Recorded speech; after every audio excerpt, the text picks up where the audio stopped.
Today's American Indian Myths and Legends is called The First Ship, and it's from the Chinook tribe.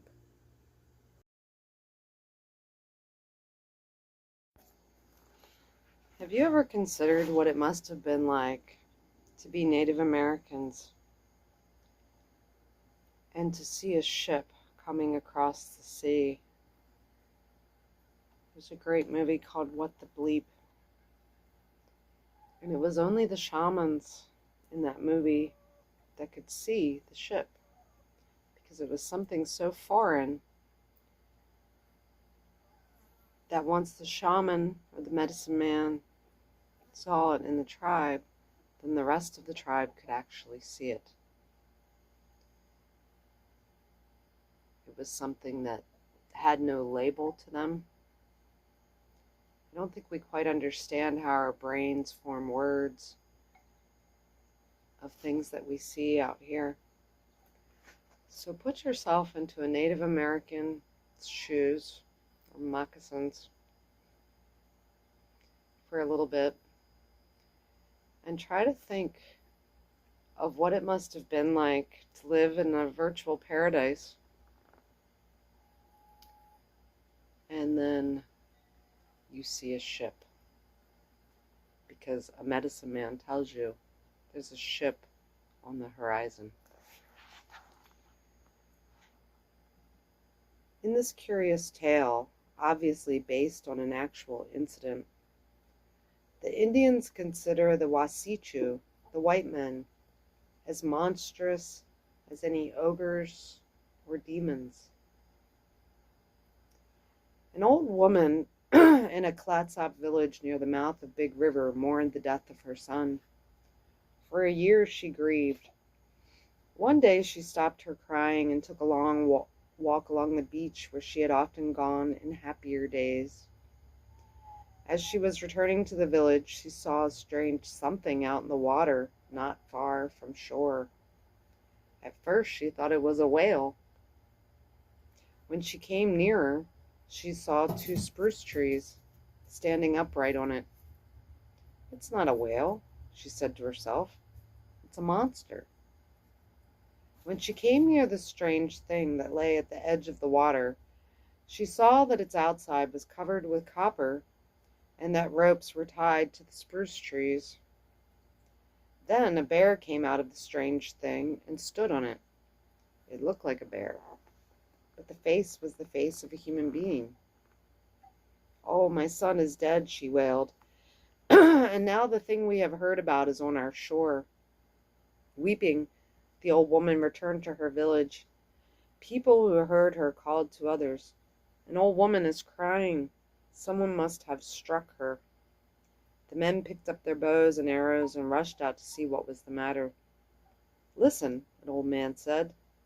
They heard the woman wailing, "Oh, my son is dead, and the thing we have heard about is on our shore." All the people ran to meet her. "What is it? Where is it?" they asked. "Ah, the thing we have heard about in tales is lying over there." She pointed toward the south shore of the village. "There are 2 bears on it, or maybe they are people." Then the Indians ran toward the thing that lay near the edge of the water. The 2 creatures on it held copper kettles in their hands. When the Clatsop arrived at the beach, the creatures put their hands to their mouths and asked for water. 2 of the Indians ran inland, hid behind a log a while, and then ran back to the beach. One of them climbed up on the strange thing, entered it, and looked around inside. It was full of boxes, and he found long strings of brass buttons. Of course, he would not know they were buttons, perhaps. When he went outside to call his relatives to see the inside of the thing, he found that they had already set fire to it.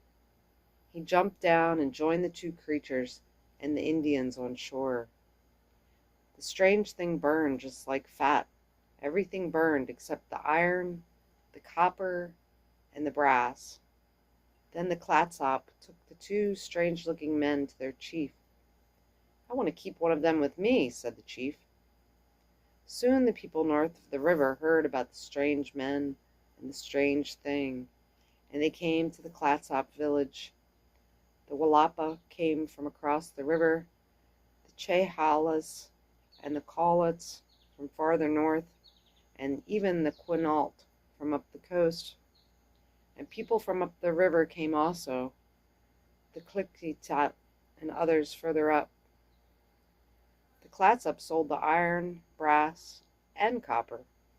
They traded one nail for a good deerskin. For a long necklace of shells they gave several nails. One man traded a piece of brass 2 fingers wide for a slave. None of the Indians had ever seen iron or brass before. The Clatsop became rich, selling the metal to the other tribes. The 2 Clatsop chiefs kept the 2 men who came on the ship. One stayed at the village called Clatsop, and the other stayed at the village on the Cape. This was a story that was reported by Franz Boas in 1894. Wow, what a tale.